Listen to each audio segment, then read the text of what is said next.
സർക്കാർ ആശുപത്രികളിലെ ഡോക്ടർമാരുടെ ഒ.പി. വിവരങ്ങൾ പ്രദർശിപ്പിക്കണം. നിർദ്ദേശവുമായി മന്ത്രി. സംസ്ഥാനത്തെ സർക്കാർ ആശുപത്രികളിലെ ഡോക്ടർമാരുടെ സേവന വിവരങ്ങൾ പൊതുജനങ്ങൾക്ക് വ്യക്തമായി ലഭ്യമാക്കാൻ നിർദ്ദേശം നൽകിയിരിക്കുകയാണ് ആരോഗ്യമന്ത്രി കെ മുരളീധരൻ.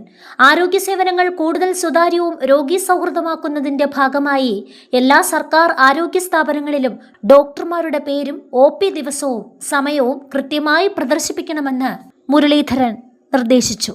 സംസ്ഥാനത്തെ താഴെത്തട്ടിലുള്ള പല ആശുപത്രികളിലും ഒ.പി. സമയത്ത് ഡോക്ടർമാരില്ലെന്നും രോഗികൾ മണിക്കൂറുകളോളം കാത്തുനിൽക്കേണ്ട സ്ഥിതിയാണെന്നും കെ മുരളീധരൻ പറഞ്ഞു. ആരോഗ്യ സ്ഥാപനങ്ങളുടെ പ്രവർത്തനവുമായി ബന്ധപ്പെട്ട് പൊതുജനങ്ങളിൽ നിന്ന് ലഭിച്ച പരാതികളുടെ സാഹചര്യത്തിലാണ് മന്ത്രിയുടെ ഇടപെടൽ.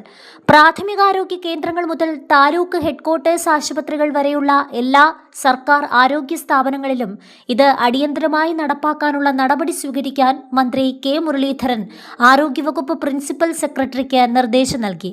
ആരോഗ്യ കേന്ദ്രത്തിലെ ഡോക്ടർമാരുടെ അനുവദിച്ച തസ്തികകളുടെ എണ്ണം, നിലവിലുള്ള ഡോക്ടർമാരുടെ ഒഴിവുകളുടെ എണ്ണം, ഓരോ ഡോക്ടറുടെയും ഒ.പി. സമയം, കൺസൾട്ടേഷൻ സമയക്രമം എന്നീ വിവരങ്ങൾ രോഗികൾക്കും പൊതുജനങ്ങൾക്കും കാണാവുന്ന രീതിയിൽ സ്ഥാപിക്കണമെന്നും ഇവയിൽ വ്യത്യാസം വരുന്ന മുറയ്ക്ക് കൃത്യമായ ഇടവേളകളിൽ പുതുക്കണമെന്നും നിർദ്ദേശം നൽകിയിട്ടുണ്ട്.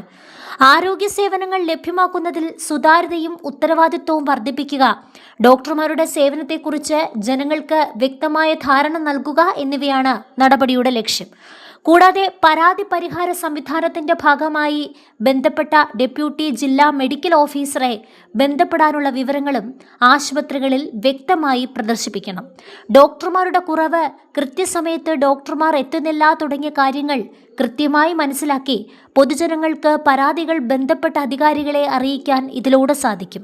നിർദ്ദേശങ്ങൾ കർശനമായി നടപ്പാക്കുന്നുണ്ടെന്ന് ഉറപ്പാക്കുന്നതിനും ആവശ്യമായ നടപടികൾ സ്വീകരിക്കാനും പ്രിൻസിപ്പൽ സെക്രട്ടറിയെ ചുമതലപ്പെടുത്തി. രോഗികൾക്ക് യഥാസമയം ചികിത്സ ഉറപ്പാക്കേണ്ടത് സർക്കാരിന്റെ ഉത്തരവാദിത്തമാണെന്നും നിലവിൽ ഇക്കാര്യത്തിൽ വീഴ്ചകൾ ഉണ്ടാകുന്ന സാഹചര്യത്തിലാണ് ഇത്തരമൊരു നടപടിയെന്നും മന്ത്രി പറഞ്ഞു.